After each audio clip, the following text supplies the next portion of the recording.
그럼 이 믿음이 뭔가에 대해서 우리는 정의를 내릴 필요가 있다는 거예요. 믿음이 뭡니까? 자, 하나님의 존재를 믿는 믿음이 믿음입니까? 아닙니다. 왜? 이 믿음이 진짜라면은, 아담과 하와는 또 누구? 뭐 모든 사람들이 하나님의 존재를 다 믿었어요.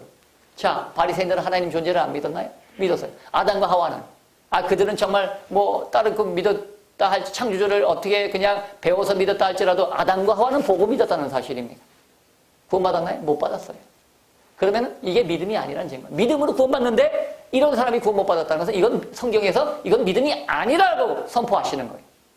이건 믿음이 아니라는 거예요. 자, 두 번째. 예배를 드리고 제사를 드리면 하나님께서 이게 믿음입니까? 예배를 드리고 그리고 그런 구원을 받습니까?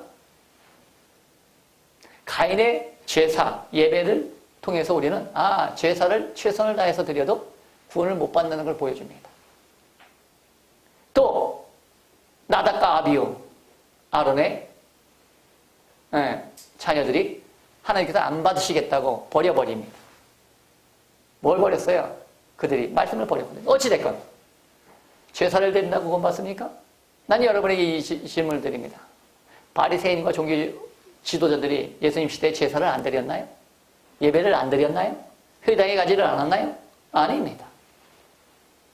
이것도 믿음이 아니라는 거예요.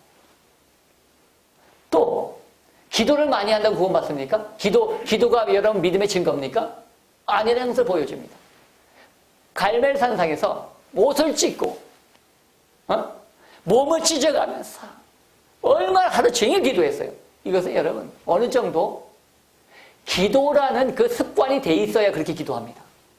오늘 기도하는 사람은 오늘 가서 시킨다고 그런 기도 못합니다. 습관이 엄청나게 돼 있었어요. 우리 예수님 시대에 보면은 일주일에 2번씩 금식하고 하루에 3번씩 기도하던 사람들이 너희는 나 있는 곳에 오지 못할 것이라 말씀하셨으니 기도가 믿음의 증거는 아니라는 것을 또 보여줍니다. 11조? 내가 11조의 근치양을 드렸습니다.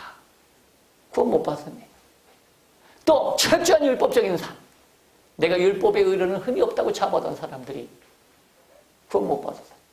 이 부자 청년도 내가 어렸을 때부터 이 모든 법을 다 지켰다고 얘기했지만 구원 못 받습니다. 이것도 믿음이 아니고 저것도 믿음이 아니고 이것도 믿음 아니고 저것도 믿음이 아니고 이건 다 믿음이 아니라는 거예요. 왜? 믿음으로 구원받는데 이런 사람이 구원을 못 받았으니.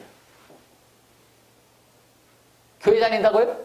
예배 드린다고? 자, 예배 드렸던 모든 사람들 얼마나 철저하게 제사를 드리고 예배를 드리는지 한번 보셔요.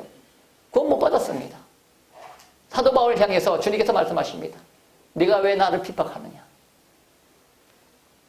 회심이 없었다면 그건 구원받지 못합니다. 근데 재미있는 것은 이 정도만 하면 다 구원받는다고 이미 선포해버렸어요. 여러분, 목회자에게 생명이 있습니까? 목회자가 영혼 구원의 주도권자입니까? 아니잖아요. 우리는 말씀을 통해서 이게 아니라는 걸 봐야 돼요. 근데 우리는 그걸 가르쳐버리고 말았다는 사실이에요.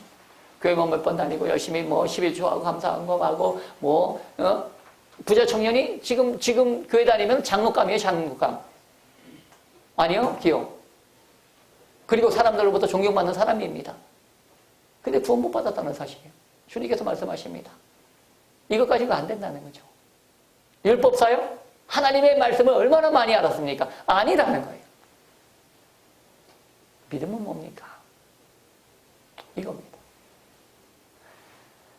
믿음은 바로 여러분 하나님의 말씀이 내 이 어둠 가운데 들어가서 이게 정말 이게 미련한 것 같지만 여러분 하나님의 말씀이 거친 것 같지만은 이 말씀은 살았고 운동력에서 좌우에 나서 어떤 것보다 영혼육을 꿰뚫고 들어갑니다. 이 속이 사실 사람들은 영혼육으로 되어 있는데 이 안에까지 빛이 들어가 본 적이 없는 거죠. 그러니까 이 빛이 이 복음을 통해서 믿음은 여러분 무엇으로 돌아오냐면 믿음은 표적과 능력으로 믿어지는 게 아니라 믿음은 들음에서 나고 들음은 그리스도에 대한 하나님의 말씀을 통해서 믿음이 온다는 사실입니다. 미련해 보이지만은 하나님께서 주시는 믿음은 그 통로예요. 말씀의 통로입니다. 이 말씀은 표적과 기적도 아니고 처세설도 아니고 지혜도 아닙니다.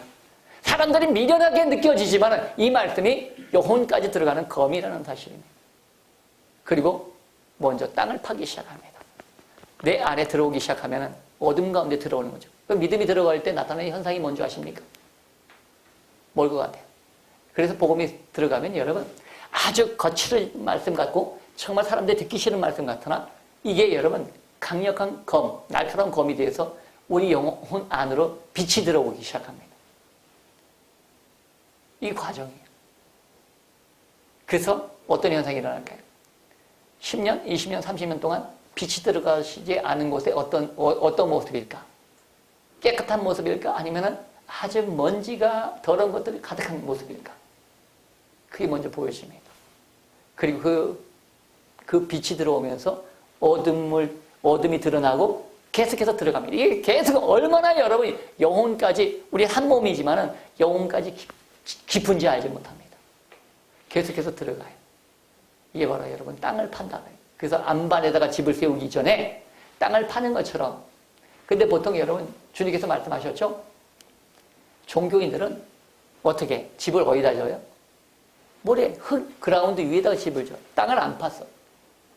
그래서 주여 이름으로 귀신을 내주고 건너가고 많은 일들을 하다 왔습니다. 이때 주님께서 말씀하십니다. 불법을 행한 자야 내게서 떠나가라 라고 말씀하신 다음 말씀이 바로 뭔지 아십니까? 이처럼 어리석은 사람들은 땅을 안 판 거예요. 불법을 행했다는 사실입니다. 복음이 들어가지를 않았어요. 그리고 자기가 하는 일을 통해서 구원받을 줄 알았던 거예요. 믿음은 여러분 내가 하는 일을 통해서 구원받는 것이 아니라 이 복음의 빛이 내 안에 들어오면서 시작되는 겁니다. 땅이 파져요. 그러면 왜 주님께서 땅을 파게 하셨는지를 알게 합니다. 왜 그랬을까요? 이 땅 속에 너무 더러운 것들이 많이 있거든요. 모든 감춰졌던 모든 더러운 죄들이 다 드러나기 시작합니다. 전에 말씀드렸던 것처럼 아간이 죄를 짓고 감추거든요. 자기 장막에 땅 밑에다 감추는 것처럼 모든 인생은 선한 것이면 드러내고 싶어도 악한 것이면 늘 비밀스럽게 감추는 경향이 있어요. 땅 속에 다 감춰버립니다. 그래서 하나님께서 빛을 통해서 이 땅의 모든 것들을 파고 안반까지 내려가라는 거예요. 어디까지? 안반이 어디입니까? 바로 골고다 십자가까지 내려가는 거예요. 거기서부터 시작하는 게 신앙이에요. 근데 많은 사람들이 예루살렘에 살면서 골고다 산에 한번 안 나가본 거예요. 자기 의로운 줄을 알아요.